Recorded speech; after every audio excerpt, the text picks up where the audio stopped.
베드로전서 2장 그 4절부터 10절까지 구조를 보면 사실 6절부터 8절까지는 이렇게 괄호 안에 있는 그러한 내용으로 우리가 그 앞에 있는 4절과 5절의 내용을 이렇게 지원하는 그런 역할을 하고 있다, 이렇게 이해가 됩니다.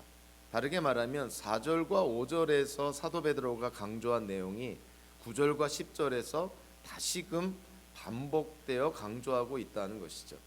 그래서 4절과 5절의 내용에 이어서 자연스럽게 9절과 10절로 이어가도 이 문맥의 흐름에 전혀 문제가 없습니다.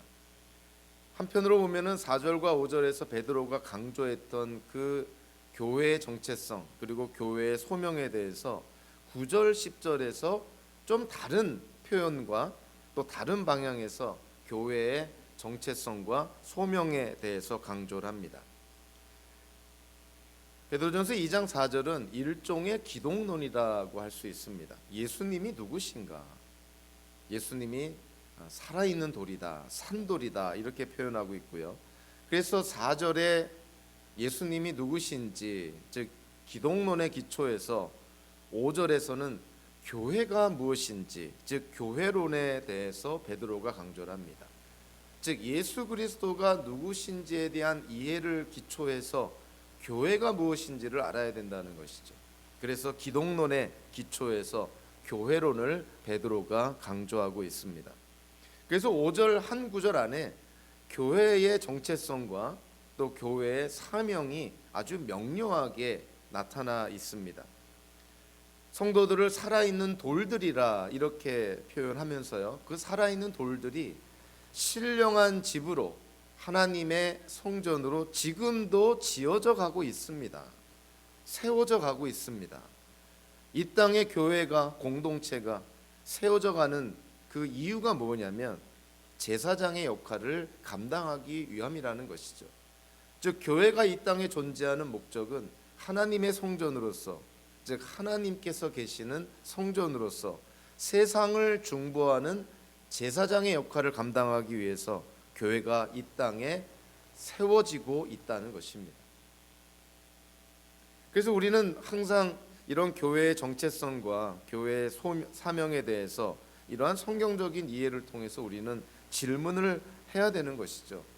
과연 우리는 하나님께로부터 받은 이 사명을 잘 감당하고 있는가? 나 자신이, 그리고 우리 가정이, 그리고 하나님께서 나에게 허락하신 또 전문성을 통한 내 직업과 내 삶의 터전에서, 그리고 우리가 구성하고 있는 이 교회가, 이 공동체가 하나님께로부터 받은 이 사명을 잘 감당하고 있는가? 한국 교회는 이 사명을 잘 감당하고 있는가? 항상 우리는 하나님께로부터 받은 이 사명을 잘 감당하고 있는지 자주 질문하면서 우리를 돌아보면서 점검하면서 살아가야 되는 것이죠. 오늘 본문에서 사도 베드로가 다시금 교회에 대해서 언급을 합니다. 아마 모르긴 해도 성경에 있는 성경 구절들 가운데서 우리 기독교인들에게 가장 많이 알려져 있는 성경 구절 중에 하나고요. 또 많은 사람들이 또 암기하는, 그리고 대화 속에 자주 언급되는 표현이 담겨 있는 참 우리에게 귀중한 성경 구절이기도 합니다.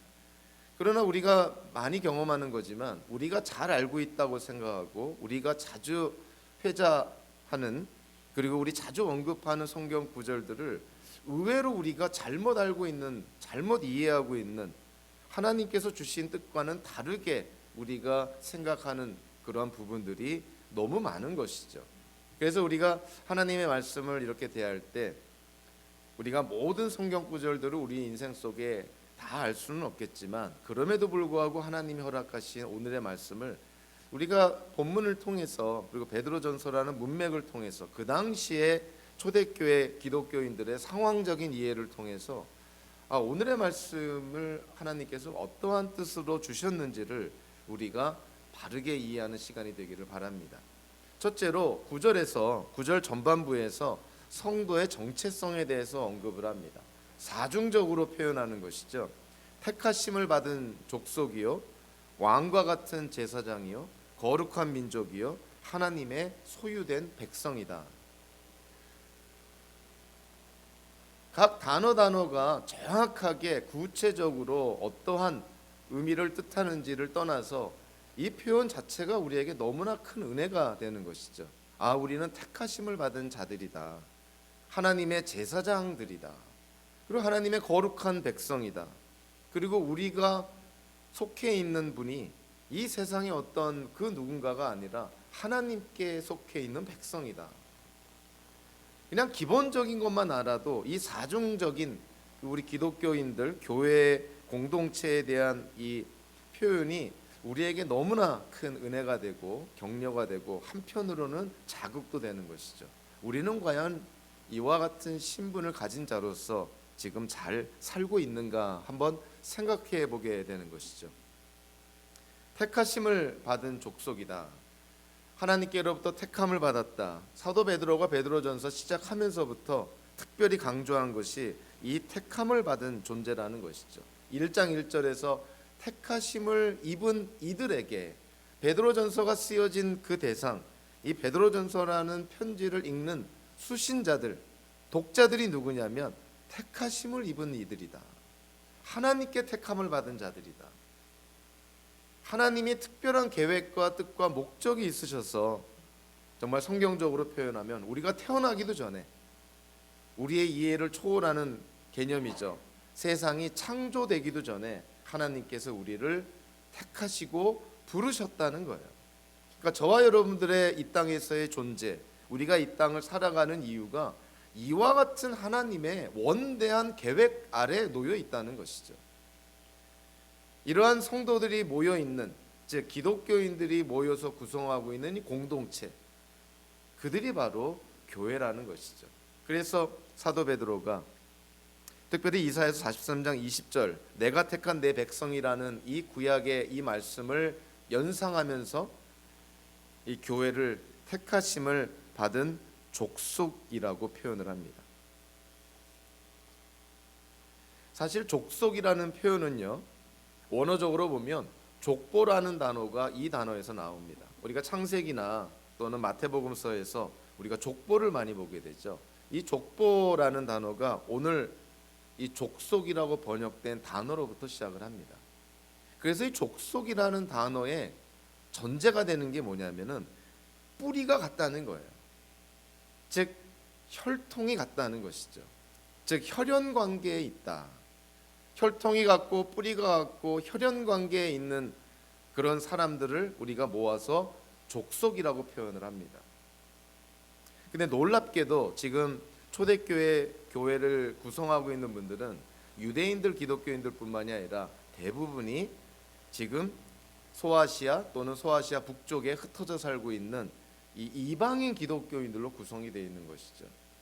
그래서 보통 사람들이 생각하는 족속이라는 개념을, 족속이라는 단어를 사용할 수 없는 공동체가 교회라는 것이죠.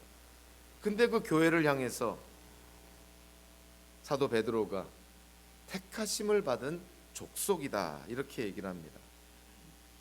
기독교인들로 구성된 다양한 혈통, 다양한 조상, 다양한 뿌리를 가진 그런 기독교인들로 구성된 교회가 왜 택하심을 받은 하나의 족속이라고 얘기할 수 있을까?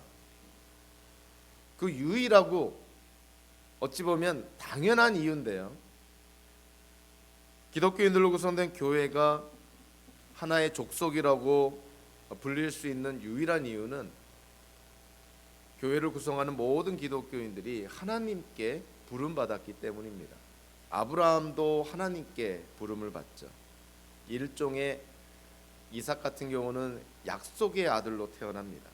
그러니까 하나님께 근원이 있기 때문에, 하나님께 부름을 받았기 때문에 비록 세상적인 혈통이나 조상, 뿌리는 달라도 우리가 하나님의 부르심을 같이 받았기 때문에, 우리의 부르심의 근원이 하나님께 있기 때문에 우리는 하나의 족속이라고 얘기할 수가 있는 것이죠.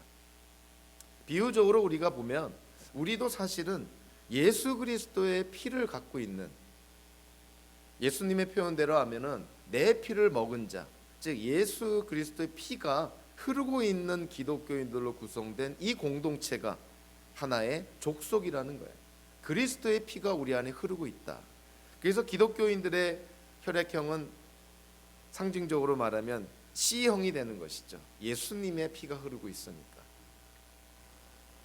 이런 기독교인들로 구성된 공동체를 향해서 로마의 역사가이자 정치가인 수에토니우스는요, 그의 글에서 이렇게 얘기를 합니다. 그리스도인들에게 징벌이 가해졌습니다. 이들은 새롭고 잘못된 미신에 사로잡힌 족속입니다. 이렇게 표현합니다. 로마 시대의 역사가의 눈에도 이 교회라는 공동체는 하나의 족속으로 비쳤던 거야. 이들은 너무나 다른데, 다른 배경, 다른 뿌리, 다른 혈통, 다른 조상들, 다른 기원을 갖고 있음에도 불구하고 로마의 역사가의 눈에 비치는 교회는, 기독교인들은 하나의 족속처럼 보였던 것이죠. 하나님께로부터 부르심을 받은 이들, 예수 그리스도의 피가 흐르고 있는 이들은 세상 사람들 눈에 보이기에도 특별한 하나의 족속으로 보였던 것입니다. 이러한 표현은 현대 교회에 아주 격려가 되기도 하면서 도전이 되는 말씀이기도 하죠. 우리가 섬기는, 우리가 구성하는 이 공동체가 세상 사람들 눈에 정말 특별한 족속으로 보이고 있을까? 혹여라도 너무나 사분오열되고 다투고 갈등하고 그런 세상의 기관이나 단체와 별반 다를 게 없는 그러한 모습으로 비치고 있지는 않은가? 교회가 택하심을 받은 족속이다. 오로지 하나님의 부르심에 기초해서 예수 그리스도의 피로 된 하나의 족속이다. 그것이 교회라는 것이죠. 그래서 교회 안에서 세상적으로 말하는 혈연이라는 것은 결코 관계가 없는 공동체가 교회입니다. 그래서 교회 안에서 혈연을 강조한다든가 혈연으로 인해서 만약에 무엇인가를 중요한 결정을 한다는 것은 그거는 교회라는 공동체의 개념과 정의와 맞지가 않는 것이죠. 그래서 어떤 학자는 그렇게 얘기를 합니다. 한국 대형 교회에서 세습이 일어나고 있는 거, 이거는 혈연 아니냐? 이거는 세상의 혈연과 관련된 그런 행태지, 성경에서 말하는 예수 그리스도의 피로 한 족속이 된 교회의 모습은 아니라는 거예요. 그래서 인간적인 그런 혈연 관계, 세상적인 혈연 관계로 예를 들면은 교회가 세습이 된다고 하는 것은 하나님 보시기에 옳지 않을 뿐만이 아니라 축복은커녕 하나님의 저주를 받지 않으면 다행인 것이죠. 인간적인 세상적인 혈연이 작용하는 공동체는 교회가 아닙니다. 우리가 이 공동체를 구성할 때 그 전제가 뭐냐면은 우리의 혈연과는 관계가 없는 것이죠. 우리의 조상과도 관계가 없는 것이죠. 우리가 어떠한 뿌리, 어떠한 데서 왔는지 그게 중요한 것이 아니라 하나님께 부름을 받고 예수 그리스도를 믿음으로 정말 우리 안에 예수님의 보혈의 피가 흐르고 있는가? 그것이 교회를 구성하는 공동체의 전제라는 거예요. 그래서 택하심을 입은 족속이라는 표현은 생각했던 것보다 상당한 의미를 갖고 있습니다. 우리는 하나님에 의해서 예수 그리스도의 피로 말미암아 특별한 족속이라는 것이죠. 그게 교회의 정체성이라는 거예요. 두 번째로 왕과 같은 제사장들이라고 이렇게 표현합니다. 근데 사실 결론적으로 말하면 이 왕과 같은 제사장들이라는 이 번역은 사실은 좀 아쉬움이 있는 번역이죠. 좀 더 정확하게 번역을 한다면 신구약 성경을 아우르면서 또 언어적인 그러한 분석도 우리가 하면서 여기에 나오는 표현을 가장 성경적으로 번역을 한다면 제사장 나라라고 번역하는 것이 맞습니다. 그러니까 왕과 같은 제사장들이 아니라 교회는 제사장 나라 또는 제사장 공동체, 이렇게 번역하는 것이 맞는 것이죠. 지금 여기서 교회에 대해서 말하고 있어요. 그래서 교회는 제사장들로 구성된 나라 또는 제사장들로 구성된 공동체라는 거예요. 사실 여기서 왕과 같은이라고 형용사적으로 번역된 이 단어는 사실은 명사입니다. 명사고요. 명사의 문자적인 의미는 왕국이라는 뜻이에요. 그러니까 제사장 왕국이라는 뜻이죠. 그래서 히브리어를 헬라어로 번역한 70인경 구약 성경에 보면 이 출애굽기 19장 6절에 보면요, 이렇게 나옵니다. 그러므로 너희는 내가 선택한 백성이 되고 너희의 나라는 나를 섬기는 제사장 나라가 되고 그랬는데, 제사장 나라라고 번역된 히브리어를 헬라어로 번역한 이 표현이 오늘 본문에 나오는 왕과 같은 제사장들이라고 번역된 표현과 똑같은 거예요. 그러니까 구약 성경에서 출애굽기 19장 6절에서 이스라엘을 제사장 나라라고 번역한 그 표현과 오늘 본문에서 교회를 왕과 같은 제사장들이라고 표현한 그 헬라어 표현이 동일하다는 것입니다. 그런데 왜 옛날 구약 시대의 이스라엘은 제사장 나라라고 표현을 하고 왜 신약 시대의 교회는 왕과 같은 제사장들이라고 번역을 했을까? 굳이 이렇게 다르게 번역할 필요가 있을까? 그럴 필요가 없다는 것이죠. 그래서 옛날 이스라엘이 하나님에 의해서 택함 받은 제사장 나라의 역할을 감당했던 것처럼 신약 시대의 교회도 사실은 제사장 나라의 역할을 감당해야 된다는 것이죠. 실제로 5절에서 교회가 신령한 집으로 지어져 가는 이유가 제사장의 역할을 감당하는 것 아닙니까? 교회가 제사장이라는 거예요. 제사장 역할을 감당한다는 거예요. 그래서 교회는 제사장들로 구성된 공동체 또는 제사장 나라, 이렇게 표현하는 것이 맞는 것이죠. 여기서 그 왕궁 또는 나라라고 번역된 이 헬라어가 신약 성경에서 딱 두 군데 사용이 됩니다. 오늘 본문을 제외하고는 누가복음서 7장 25절에서 유일하게 사용되는데, 그 누가복음서 7장 25절의 그 내용이 이런 것이죠. 이 세례 요한을 두고 하는 얘기인데, 아니면 무엇을 보러 나갔느냐? 비단 옷을 입은 사람이냐? 화려한 옷을 입고 호사스럽게 사는 사람은 왕궁에 있다. 왕궁이라고 번역된 단어가 오늘 본문에 나오는 왕과 같은이라고 번역된 명사예요. 그러니까 누가복음서에서도 왕궁이라고 번역이 된 것이죠. 하나의 장소처럼, 하나의 지역처럼 번역이 된 것이죠. 그래서 오늘 본문도 왕과 같은 제사장들이 아니라 제사장 나라라고 번역이 되는 것이 좀 더 타당하다고 봅니다. 근데 여기서 정작 중요한 것은 출애굽기 19장 5절 6절에 보면 제사장 나라, 세상을 중보하는 제사장 나라로 하나님께로부터 택함 받은 이 제사장 나라가 누구였냐면 이스라엘이었어요. 그 이스라엘을 향해서 제사장 나라라고 출애굽기에서 칭합니다. 근데 이스라엘에게 주어진 제사장 나라라는 그 칭호가 이제는 누구에게 지금 옮겨졌냐면 바로 교회에게 옮겨진 것이죠.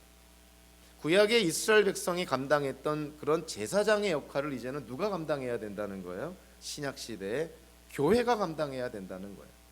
거듭 말씀하고 있는 것이죠. 5절에서 신령한 집으로 교회가 세워지는 이유가 뭐라 그랬습니까? 제사장의 역할을 감당하기 위해서. 오늘 본문에서도 제사장 나라의 역할이 그거예요. 옛날 이스라엘이 온 세상을 중보하는 제사장의 역할을 감당해야 했던 것처럼 현대 교회가 세상을 품고 세상을 중보하는 제사장의 역할을 감당해야 된다는 것이죠. 이스라엘 백성은 제사장 나라로 칭함을 받았지만 그들은 선민 의식에 빠져서 그들이 하나님께 택함 받은 민족이다. 하나님은 우리만의 하나님이다. 다른 나라에 하나님을 전할 이유가 없다. 우리가 받을 축복을 다른 민족이 받을 이유가 없다. 그러한 잘못된 이해로 말미암아 특권 의식에 빠져서 제사장 나라의 역할을 감당하지 못합니다. 여러분들 야구 경기장이나 또는 풋볼 경기장 같은 데 가면 일반 관람석이 있고 그리고 저 높은 곳에 특별한 관람석이 있죠. 우리가 그거를 스카이박스라 그럽니다. 이 스카이박스는 경기장 높이 자리한 부자와 또는 특권 계층을 위해서 일반 관람석과 분리해 놓은 곳이에요.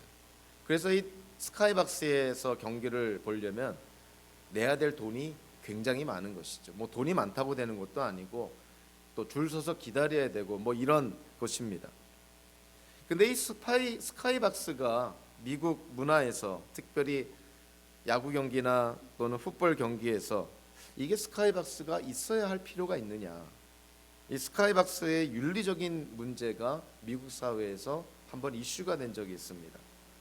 책을 보니까 재밌게도 이 대학 풋볼 경기에서도 이 대학 풋볼 스테디움에 이 스카이박스를 짓느냐 마느냐 이 문제로 대학마다 좀 약간의 진통을 겪었는데요. 가장 대표적으로 진통을 겪은 학교가 다름 아닌 미시간 대학교입니다. 이 미시간 대학교는 우리가 잘 아는 것처럼 빅하우스라 그래서 가장 최대 규모의 대학 풋볼 경기장을 갖고 있는 것 아니에요. 1975년 이후로 홈 경기가 열릴 때마다 매년 10만 명 이상의 팬들이 모여드는데 2007년에 이 대학 이사회가 어떠한 그러한 제안을 하게 되냐면 학교의 상징인 이 빅하우스를 증축하는 데 있어서 스카이박스를 넣어서 증축하는, 그래서 2억 2,600만 달러의 계획을 세우게 됩니다. 그러니까 스카이박스를 포함해서 이 스타디움을 증축하게 했다는 것이죠. 자, 이 스카이박스를, 그전에는 스카이박스가 없었고 부자나 가난한 자나 또는 소유자나 또는 직원이나 다 스테디움에 모여서 추위를 떨면서 그렇게 발을 동동 구르며 응원을 했는데 이 스카이박스가 생긴다고 하니까 결국 스카이박스는 누가 사용하게 되냐면 부자와 상류층 가진 자들이 사용하게 된다는 거예요.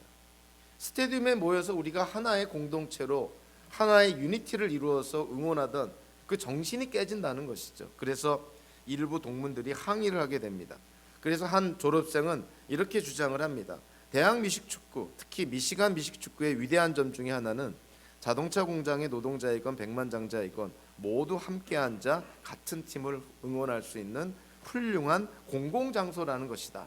이러한 슬로건, 이러한 것을 내걸고 반대를 합니다. 그래서 빅하우스를 구하자라는 구호를 내걸고 많은 동문들이 모여서 이사회에 탄원을 하고 이사진들을 설득을 하기 시작을 합니다.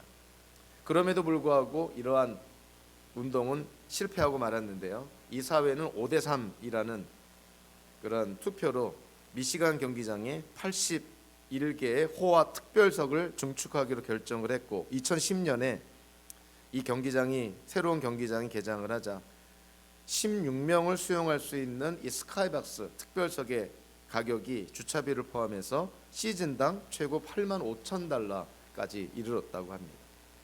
왜 스카이박스를 건축하고 이 스테디움 안에 스카이박스를 이 건축하는 데 있어서 윤리적인 문제가 왜 대두가 됐냐면 이게 특권층을 위한 거라는 거예요. 그래서 일반 관람객에 있는 사람들과 특권층에 있는 사람들이 분리가 된다는 것이죠. 일종의 저 높은 곳에 앉아서 편안하게 따뜻한 곳에 앉아서 밑에서 추워서 발을 동동 구르며 응원하는 사람들을 아래로 내려보면서 이 어떤 하나됨 공동체 의식이 아니라 이제는 가진 자와 가지지 못한 자, 부자와 가난한 자를 분리시켜 버리는 그러한 어떤 문화가 돼버렸다는 것이죠. 지금은 뭐 프로 경기든 대학 경기든 간에 스카이박스가 없는 곳이 아마 없을 정도로 이것이 지금은 너무나 당연하게 돼 버렸습니다. 왜 이와 같은 것이 윤리적인 문제가 되고 또 우리 기독교 공동체에도 이와 같은 것을 우리가 일종의 반면교사로 삼아야 될 필요가 있냐면 혹시라도 교회가 이 제사장 나라, 세상을 중보하는 제사장 나라라는 이런 어떤 특별한 사명을 받은 것을 일종의 특권의식으로 삼고 있지는 않은지 돌아봐야 된다는 것이죠. 이스라엘은 실패했습니다. 이스라엘은 그들은 특권의식을 가졌어요. 하나님께서 이스라엘 민족에게 특별한 사명을 줬는데 그 특별한 사명을 일종의 특권의식으로 생각한 거예요. 엘리트 의식으로 생각한 것이죠. 현대교회는 과연 여기서 자유로울까 생각하면 우리도 돌아봐야 될 부분이 있지 않나 그런 생각을 하게 됩니다. 혹시라도 우리 교회도 현대교회가 이런 하나님의 제사장 나라라는 특별한 사명을 받았음에도 불구하고 이거를 마치 특별한 권리처럼 생각을 해서 세상을 중보하는 제사장 역할을 감당하기는커녕 그냥 우리만 하나님께 축복을 받고 우리만 잘 살면 되는 식으로 나만 구원받으면 되는 식으로 혹시 그렇게 하나님의 사명을 잘못 이해하고 있는 것은 아닌가? 구약시대의 이스라엘, 그들이 사실은 우리에게 정말 반면교사의 역할을 하는 것이죠. 그들처럼 되면은 안 되니까. 근데 과연 우리 현대교회는 과연 옛날 이스라엘이 범했던 그런 특권의식, 선민의식에서 실패한 것에서 우리 현대교회는 지금 자유롭다고, 그거 극복했다고, 우리는 그렇지 않다고 얘기할 수 있을까요? 한번 우리 모두가 고민해야 될 부분이라고 생각을 합니다. 교회는 택하심을 받은 족속이요, 그리고 제사장 나라요, 또한 거룩한 민족이다, 이렇게 말합니다. 왜 거룩한 민족일까? 참 역설적인 개념이죠. 세상에 어떠한 민족도 거룩한 민족은 없습니다. 사람은 태어날 때부터 거룩하지 않기 때문에 어떠한 사람들로 구성된 어떠한 민족도 거룩하지 않아요. 한국 민족도 마찬가지고요, 미국도 마찬가지고, 세상에 어떠한 민족도 거룩하지 않습니다. 교회만이 거룩하다. 얼마나 역설적이면서도 얼마나 은혜가 되는 표현인지 몰라요. 민족이라는 개념 자체가 거룩할 수가 없기 때문에 그런 것이죠. 예나 지금이나 앞으로나 어떠한 민족, 어떠한 나라도 다 이해타산에 의해서 실리적인 그런 외교를 피고, 소위 말하는 민족의 실리가 된다면, 나라에 도움이 된다면, 뭐 하나님의 뜻, 하나님의 정의 공의는 온데간데 없고 그냥 이득만 취하려고 실리적인 그러한 측면에서 어떠한 모든 결정들을 내리고 있는 것, 세계 역사 속에서 우리가 부인할 수가 없습니다. 어떤 나라도 어떠한 민족도 거룩하지 못합니다. 오로지 교회만이 거룩하다, 이렇게 얘기를 합니다. 거룩한 민족이다. 우리는 교회라는 공동체 잘 알고 있습니다. 한 민족에서 교회가 구성되지 않습니다. 교회는 다민족의 기초를 두고 있습니다. 교회는 다양한 민족이라는 것이죠. 그래서 우리 한국 교회를 생각하면 우리 배달 민족은 단일 민족이기 때문에 우리 한국 교회가 단일 민족으로 이루어진 그런 교회라고 해서 한국 교회를 민족 교회라고 생각하고 뭐 이런 식으로 한국 교회를 생각하는 것은 이건 비성경적인 것일 뿐만이 아니라 반기독교적인 생각인 것이죠. 교회는 하나의 거룩한 민족이지 한 민족의 교회가 아닙니다. 그래서 우리가 지금 같은 언어를 쓰고 있기 때문에 우리가 한인들로 구성된 교회이긴 하지만, 언어를 같이 쓰고 있다면 얼마든지 교회는 다민족으로 구성이 되는 게 당연한 것이에요. 예수 그리스도를 믿는다는 이 하나의 공통점 때문에 초대교회에서도 기독교 역사 속에서도 보면 많은 민족, 배경이 다른 많은 민족으로부터 사람들이 모여들었습니다. 지금 이 초대교회가 그런 것이죠. 유대인들의 배경을 가진 기독교인들도 있지만 이방인들의 배경을 가진 기독교인들도 많았던 것이죠. 그들에게 거룩한 민족이다, 이렇게 칭할 수 있는 것은 그들이 예수 그리스도를 믿기 때문인 것이에요. 거기에 공통점을 이루기 때문에 그들은 하나의 민족인데 그 민족이 세상과는 구별된 거룩한 민족이다, 이렇게 칭하는 것이죠.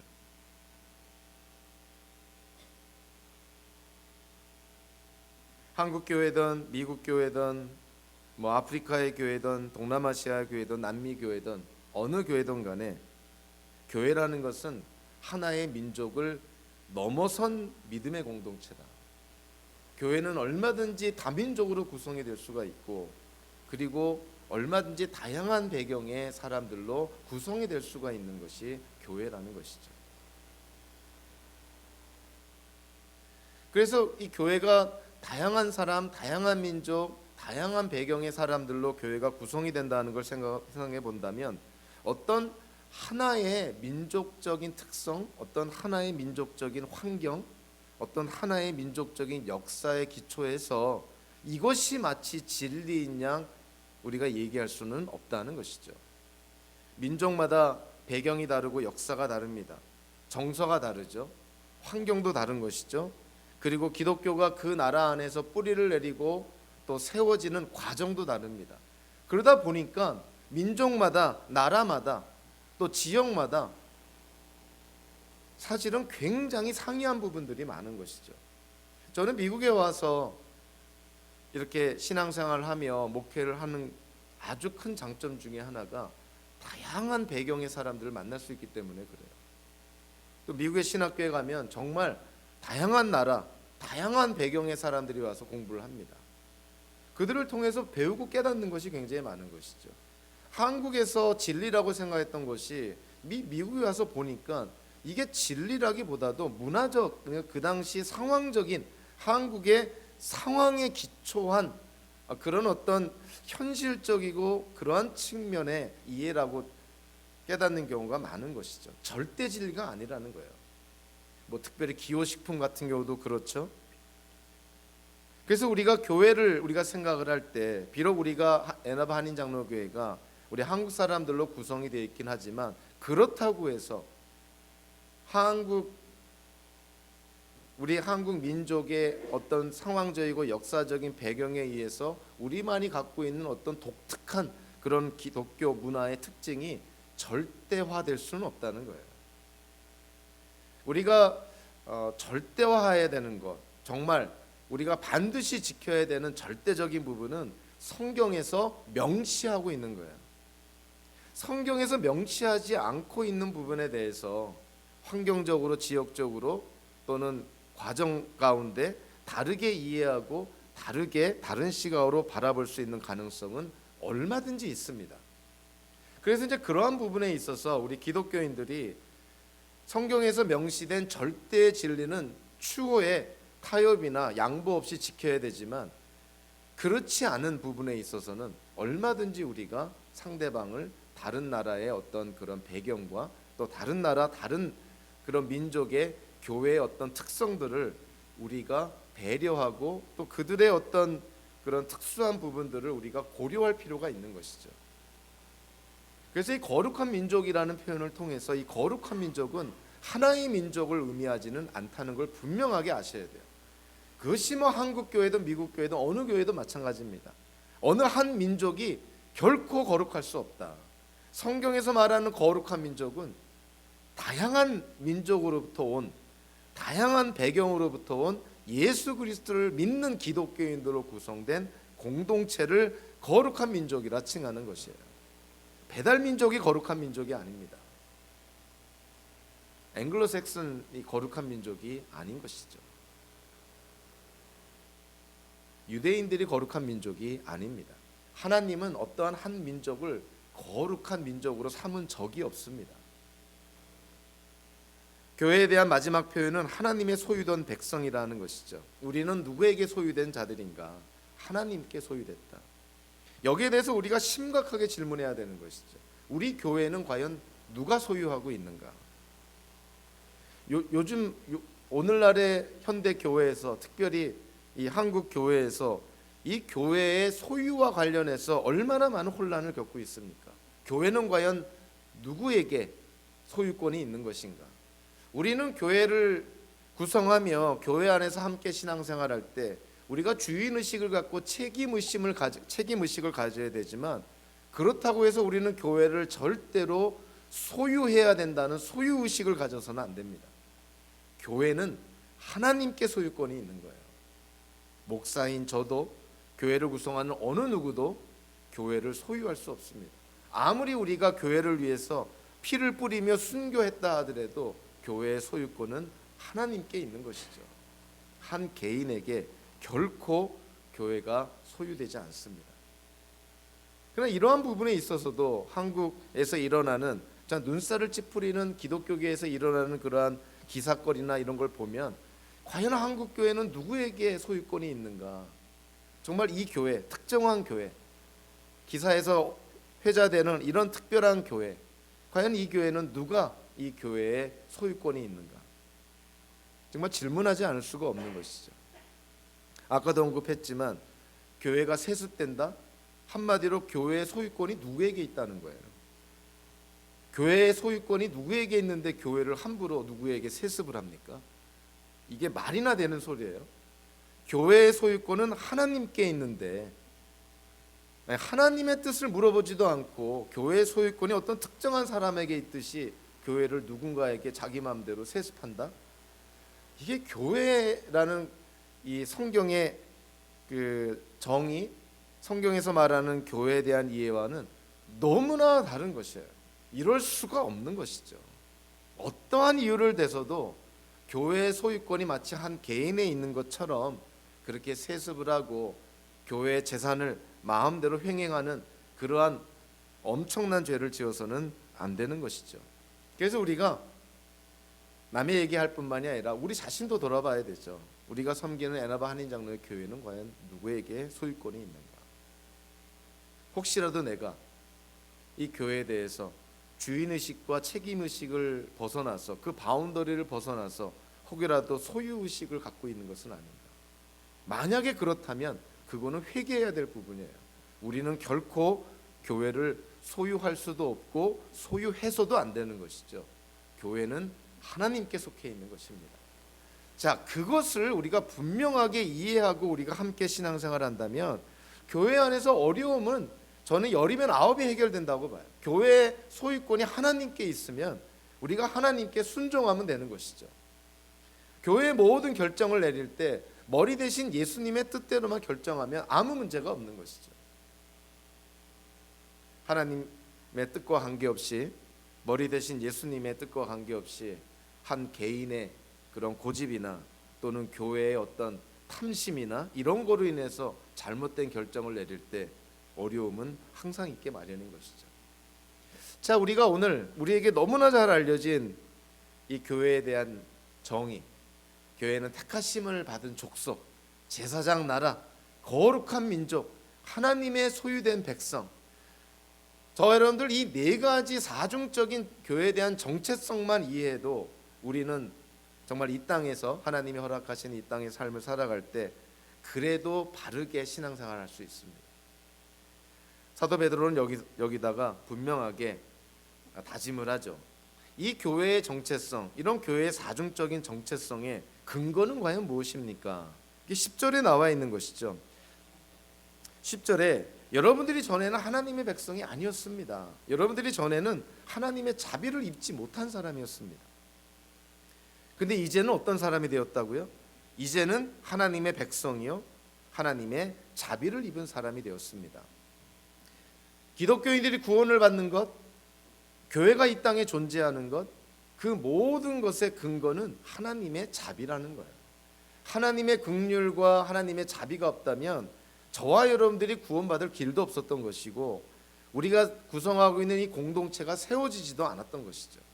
그래서 기독교인이 이 땅에 존재하는 것, 그리고 기독교인들로 구성된 공동체, 교회가 이 땅에 존재하는 것은 하나님의 자비로 말미암은 것이다. 하나님의 긍휼과 자비 없이는 일어날 수가 없는 것이라는 것이죠. 사도 바울은 에베소에 있는 그 기독교인들에게 에베소 2장 1절부터 6절까지를 통해서 그들이 구원받기 이전의 모습과 그들이 구원받은 이후의 모습을 아주 극명하게 대조해서 묘사합니다. 에베소 2장 1절부터 3절, 구원받기 이전에 에베소 교인들의 모습, 저와 여러분들이 구원받기 이전에 우리의 모습이죠. 바울이 이렇게 묘사합니다. 여러분도 전에는 허물과 죄로 죽었던 사람들입니다. 그때 여러분은 허물과 죄 가운데서 이 세상의 풍조를 따라 살고 공중의 권세를 잡은 통치자, 곧 지금 불순종의 자식들 가운데서 작용하는 영을 따라 살았습니다. 우리도 모두 전에는 그들 가운데서 육신의 정욕대로 살고 육신과 마음이 원하는 대로 행했으며 나머지 사람들과 마찬가지로 날 때부터 진노의 자식이었습니다. 이 묘사가 다름 아닌 저와 여러분들에 관한 묘사예요. 우리가 예수 믿기 전에, 구원받기 전에 이와 같은 존재였다는 것이죠. 근데 이들이 어떻게 변했다는 거예요? 에베소 2장 4절 6절에 보니까 구원받은 이후에 에베소 교인들의 모습을 묘사합니다. 그러나 하나님은 자비가 넘치는 분이셔서 우리를 사랑하시 그 크신 사랑으로 말미암아 범죄로 죽은 우리를 그리스도와 함께 살려주셨습니다. 여러분은 은혜로 구원을 얻었습니다. 하나님께서 그리스도 예수 안에서 우리를 그분과 함께 살리시고 하늘에 함께 앉게 하셨습니다. 우리가 구원을 받은 것, 하나님의 자녀가 된 것, 예수 그리스도와 연합해서 죽었다가 부활한 성도가 된 것, 그것이 뭐라고 말합니까? 하나님은 자비가 넘치는 분이셨어. 하나님의 자비가 없이는 일어날 수 없는 거라는 것이죠. 그래서 사도 바울이 로마에 있는 기독교인들에게 복음에 대해서 체계적으로 설명한 이후에 한마디로 결론적으로 이렇게 권면합니다. 형제자매 여러분, 그러므로 나는 하나님의 자비하심을 힘입어 여러분에게 권합니다. 여러분의 몸을 하나님께서 기뻐하실 거룩한 산제물로 드리십시오. 이것이 여러분이 드릴 합당한 예배입니다. 우리의 인생을 하나님께 전체로 살아있는 제물로 드리는 것, 이것이 우리가 하나님께 드릴 당연하고도 이성적으로 논리적으로 합당한 예배인데, 이 모든 것에 근거가 되는 것이 뭐냐면 하나님의 자비하심이라는 것이죠. 저와 여러분들의 인생을 하나님께 드리는 것 자체가 하나님의 자비하심으로 말미암은 것이다. 구원받기 이전과 구원받은 이후에 성도의 삶에 그러한 분기점이 되는 것, 어찌 보면 구원을 받았느냐 구원을 못 받았느냐의 그런 어떤 시금석이 되는 것, 그것은 하나님의 자비를 입었느냐 입지 않았느냐 거기에 달려있는 것이죠. 그래서 기독교인들은 정도차는 있지만 또 시간도 다르겠지만 공통점은 하나님의 자비를 입은 사람들입니다. 저와 여러분들이 하나님의 자비를 입은 사람들이라는 것이죠. 기독교인이 누구인가? 교회가 무엇인가? 그리고 기독교인은, 교회는 도대체 어떠한 근거에서 이 땅에 존재하게 되고 세워지고 있는가? 그것이 9절과 10절에서 강조했는데, 9절과 10절에서 사도 베드로가 가장 강조하고 싶은 것은 사실은 9절 후반부에 나와 있습니다. 사실은 9절과 10절도 한 문장이고요.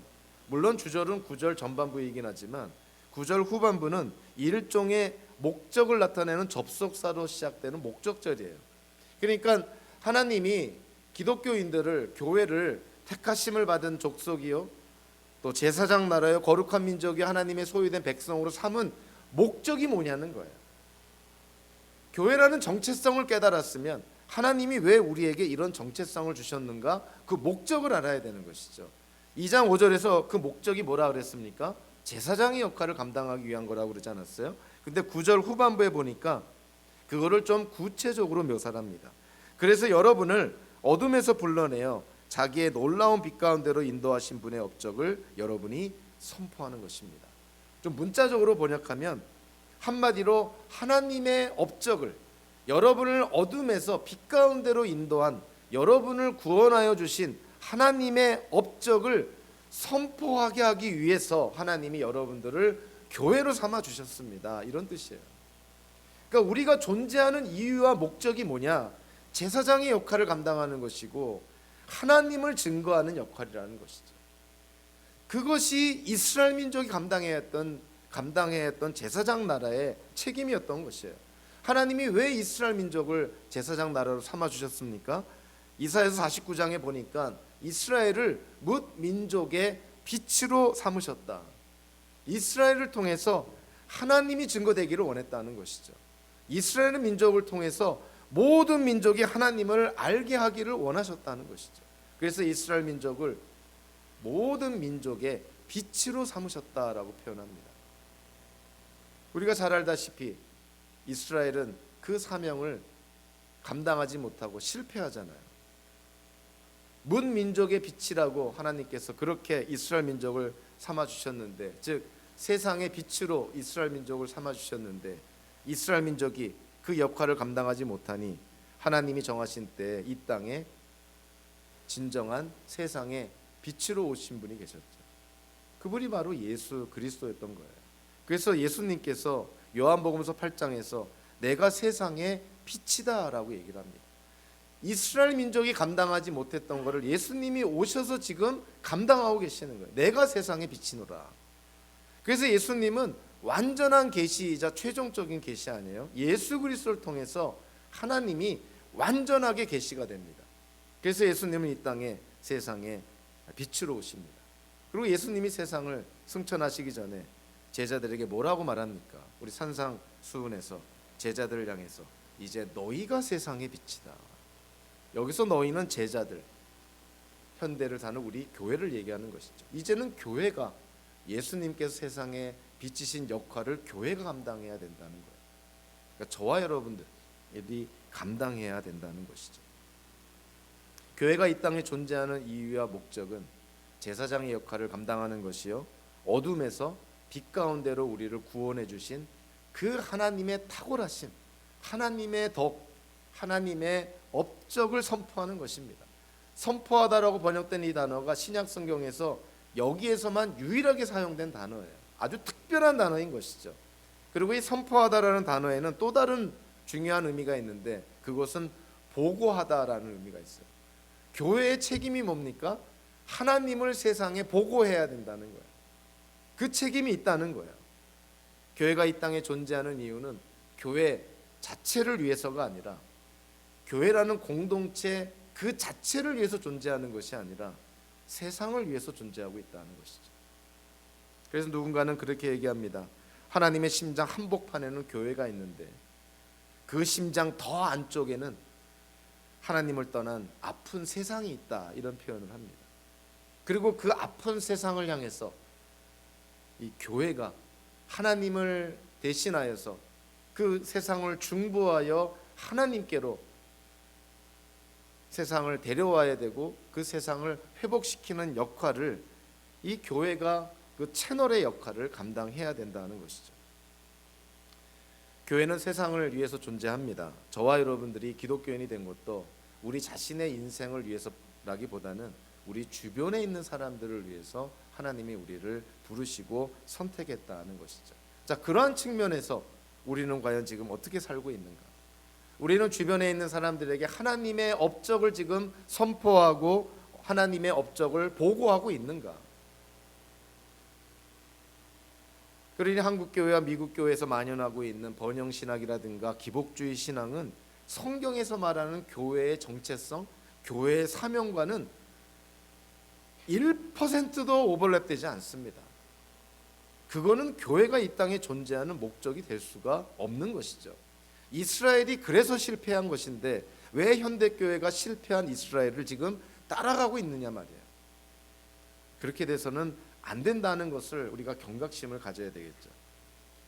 우리는 먼저 하나님의 축복을 받은 자입니다. 그리고 하나님의 축복을 받은 자는 하나님의 축복을 나눠줘야 될 책임이 있는 것이죠.